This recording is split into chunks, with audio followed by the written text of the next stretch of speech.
Hello everybody, I'm Megan Mosby, the Executive Director of Liberty Wildlife. I'm here to welcome you tonight to the 28th annual fundraising event, Wishes for Wildlife. This event regularly raises about a quarter of our annual budget, and it's that annual budget that allows us to nurture the nature of Arizona. And wait a minute, for those of you who are watching from out of state, just remember, we're all connected. This virtual event also allows us to do some fun things behind the scenes that nobody else gets to see. So follow along with us. We're going to pop in and see our newest educational ambassador, the one you named through our social media contest. Meet Pluto, 9 ounces of incredible cuteness. Meet Pluto, a western screech owl, the newest member of our education team. Pluto was brought into the intake window after flying into a window. When we first examined him, our medical services team found no physical injuries. This is not that unusual with a window collision, as occasionally the bird is simply stunned for a short period of time before fully recovering. It soon became clear, however, that Pluto was imprinted. When an animal arrives at Liberty, you can tell that it's an imprint because of their behavior. What they tend to do is they will be vocalizing in baby talk and carrying on as they would to an adult of their species, but they're doing it to us, the people, instead of their own species. And they're very calm and they're just very curious about humans instead of being afraid of humans like they should be. Imprinting is a form of learning where an animal begins to learn what species it is. Many animals are not born knowing what they are, and so they bank on knowing whatever's feeding them. The parent, for instance, is the one feeding them, and they learn to identify with that species, and they will learn to identify with that species for the rest of their life. What makes an imprint non-releasable is that it is an irreversible condition. Therefore, they are used to being around people and they will always identify with humans, so it's more dangerous for the animal and can be for people as well. What we do when an imprinted animal comes in is we will then assess the situation, and if it's an animal that we might need as an addition to our education programming, we will then do the process of acquiring that animal through state and federal permits, and we will begin to get that animal used to being around people more than it's used to, put equipment on him, put him in situations where they get used to noises and things going on around them to better make them a much better, more comfortable education animal in the long run. We suspect that somebody kept Pluto for an extended period of time when he was young before releasing him back into the wild. This is when Pluto collided with the window, eventually bringing him to us. He now helps educate visitors about Liberty wildlife and the human-wildlife conflicts during our open hours. Well, I'm pretty sure all of you thought Pluto was the cutest thing yet, but he's not the only interesting intake we've had this year. Why don't you follow along? Let's pop in and see Bisbee the ringtail. The state mammal of Arizona is fairly common, though rarely seen. They are nocturnal omnivores who live in rocky habitats. Do you know who this mystery mammal is? Today you're going to meet Bisbee, and he is a ringtail, not to be confused with ringtail cat. A lot of people have called them ringtail cats or miner's cats. They are not actually in the cat family, but are more closely related to raccoons and even coatis, like our group that we have at Liberty Wildlife. They got the name miner's cat, though, because when people first started populating Arizona, they found them throughout a lot of the mining towns, such as Bisbee, where he got his name from, and they would use them to hunt vermin because they were great at going into the dark mines at night and eating all of the rats and rodents and everything that was causing problems for those people camping in the areas. We got Bisbee in 2020 because Arizona Game and Fish had gotten word about a man living down in southern Arizona that had caught some wild ringtails and was raising them on his own, and they had had some babies, and we believe he was probably going to start breeding them to sell them as pets. So Game and Fish did intervene, stepped in, and confiscated him and his siblings. Unfortunately, raising them in captivity is not easy, and they weren't being fed the right food, so his sibling didn't make it, but luckily Bisbee is healthy and strong and has made a great addition to our ambassador animal collection. So a lot of the mammals that you see out in the wild, including the ringtail, look cute and fuzzy. They've got adorable faces. They've got the cute perky eyes and ears, and the great fluffy tail that Bisbee has. So people automatically think having them as pets would be something really fun, something they'd love to share with their families. They're still wild animals, and they still have natural instincts to be wild animals, even if they're raised in captivity. The ringtail especially is a nocturnal animal, fairly a solitary animal, does not like to be around people too much. And so they have a very quick little bite, a defensive bite, and are very squirrely, if you want to say. So they run away really quickly and they are hiding. So they're not great pets, and that's not where they belong. Part of our job at Liberty Wildlife is to make sure that he has a good life, even though he can't live back in his natural home in the wild. So we do make sure that he's getting the proper diet. So he is an omnivore. He eats a little bit of everything. He loves meat. He loves fruit. Not super thrilled with veggies, but he will eat them. He's probably one of our better eaters, and we don't get too many leftovers from him. And then, of course, we have to make sure that he's not bored in his enclosure. They're very active little creatures, and so we want to make sure that he still keeps that activity level. So we make sure that he has behavioral enrichment.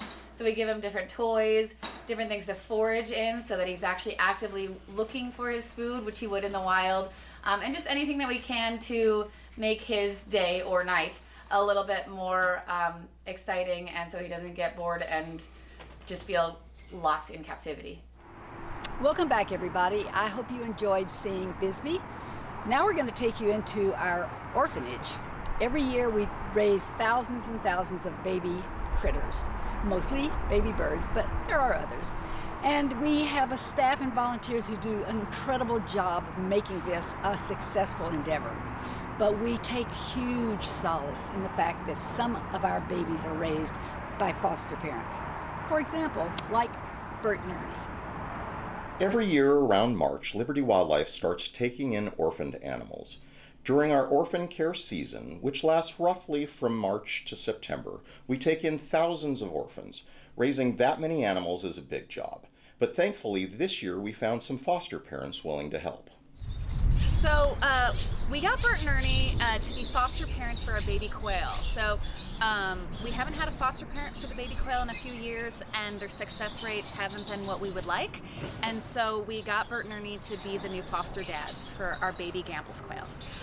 So here in the valley, the most common quail you'll see in your backyard and so on are Gamble's quail, and they're precocial from birth, which means that they are self-feeding from birth, but they still need a parent to look out for them. And for whatever reason, Gamble's quail do not do a good job of fostering baby Gamble's quail that aren't their own. And we have found that bob white quail actually become the best foster parents, and specifically male bob whites, which are what Bert and Ernie are. We were doing some research on how to get some bob whites for our baby quail, and so I did a little bit of internet searching and found a breeder down in Tucson. So I took a little road trip down in June and picked up Bert and Ernie and brought them back. We introduced them to the enclosure, gave them a few days, and then introduced our first baby quail, and it was a success. So that's how they proved themselves to be foster parents. So in Orphan Care, we raise all non-raptor birds, so that's the quail, hummingbirds, woodpeckers, sparrows, and the reason we can raise them is that at a certain point they'll wild up and stop seeing us as parents and as a predator, which is great, which means that we can release them out in the wild and they will be successful, birds out in the wild. With raptors, we don't raise them because there's too much of a possibility of them becoming imprinted. So we actually have foster parents that are birds of prey. Just like Bert and Ernie, our foster parents for quail, will have owls and hawks who act as fosters for our baby raptors. What's really great is it doesn't matter how imprinted or habituated the foster parent is, they will raise their babies to be totally wild and releasable. So it's really great. Welcome back, everybody. I'm going to take this opportunity to remind all of you about our online auction. Great auction. Lots of items, something for everybody, one of a kinds, things you can't get anywhere else. You need to check out the auction.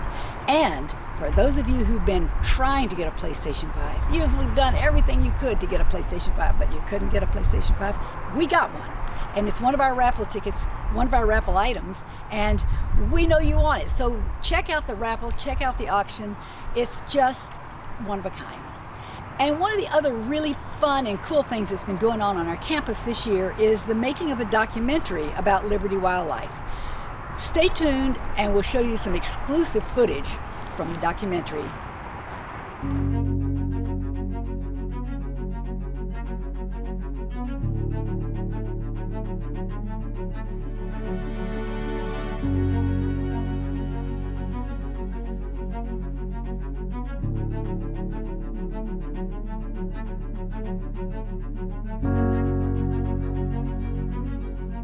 When it comes to wildlife, we think they're up in the forest and deserts and rivers and lakes far away from us. But really, there's a lot of wildlife that's living amongst us within our cities.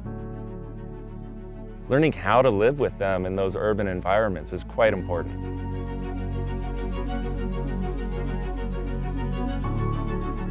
It is a magnificent thing to see animals come to our hospital orphaned or at death's door. See them through the rehabilitation process. Most of the problems that bring them to a facility like Liberty Wildlife is because they're trying so hard to interact in human-occupied spaces. And so it feels like our responsibility to me to give them that second chance. The first year that I was at Liberty Wildlife, we took in, I think it was 87 animals. This year, 40 years later, we took in 12,156 animals and have created 3 other major programs that are part of what we do.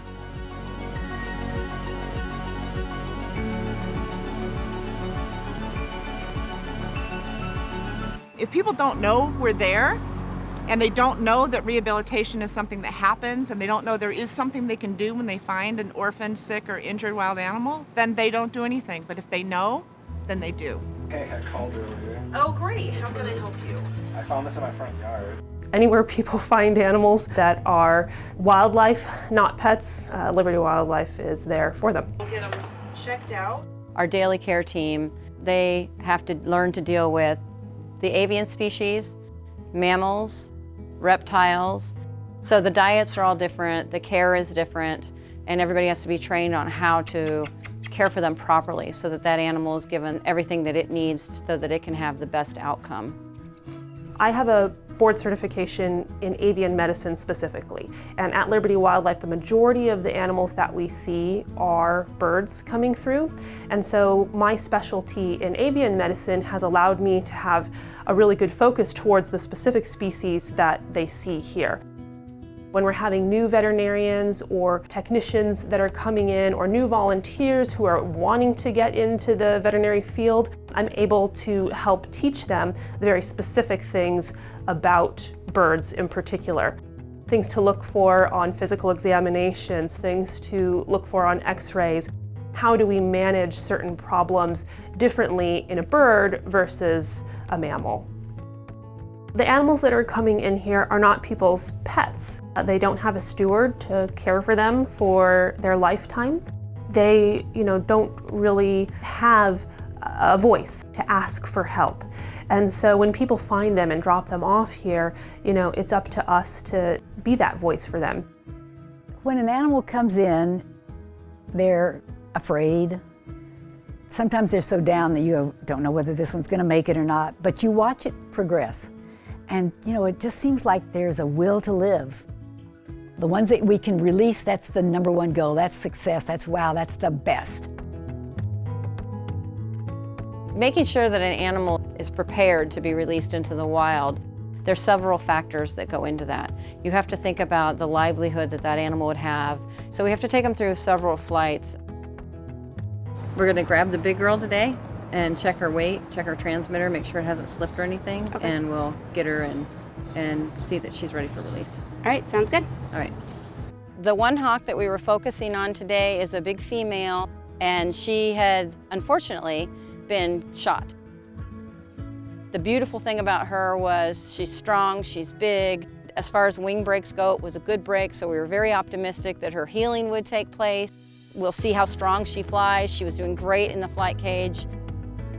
We work tightly with Arizona Game and Fish, and they're the ones that put the transmitter on her.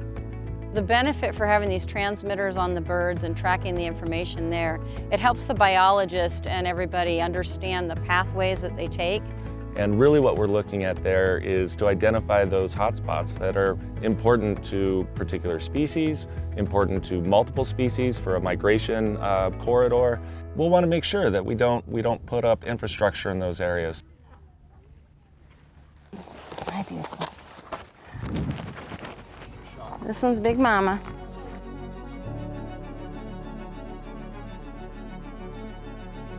Days like today are probably the most rewarding and one of the main reasons why I do what I do.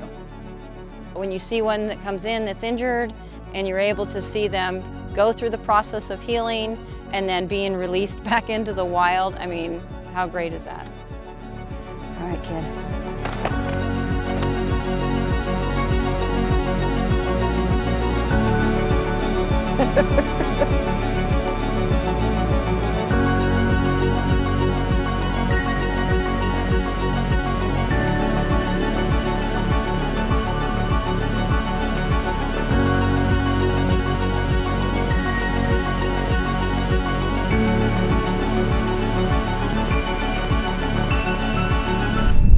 Welcome back, everybody. I hope you enjoyed watching the preview of our documentary that's coming up. It's hopefully going to be released the first of the year, and we want you to tune in and watch it because I think it's going to be great. You're going to love it. So another thing that I'd like to talk about tonight before we go on is this is our 40th anniversary. Liberty Wildlife has been working for 40 years to rehabilitate and release animals back into the wild.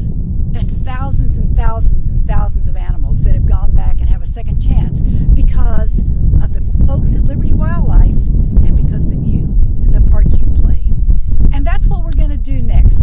But before we do that, I want to remind you that if you haven't gone to the auction yet, you should. And because of a very, very generous donor, the Cole family, we are going to be able to double your donations that are made to our Call to the Heart and our Fund a Need section of the auction. So go back there, dig deep, and double your money. What a great, great thing for you and for us. Now, the next thing we're going to do is the highlight of the program. It's what we're here for. It's what we do. And that's release an animal back into the wild. And you get to play a part. It's not just us. You get to play a part. And your part is the tradition of making a wish. It's got to be a serious wish. And you can do it for yourself. You can do it for the owl. You can do it for whatever you want. But a serious wish. And this little owl is going to carry it up into the heavens on its wings. And whoever it is up there that makes these wishes come true is going to take your serious wish and make it come true. Okay, this is the part you get to play in the release of this owl. And this is an owl that came into us injured, unable to take care of himself, but because of you and the staff at Liberty Wildlife, he's going to go free. So on the count of 3, make your wish, make it serious. 1, 2, 3.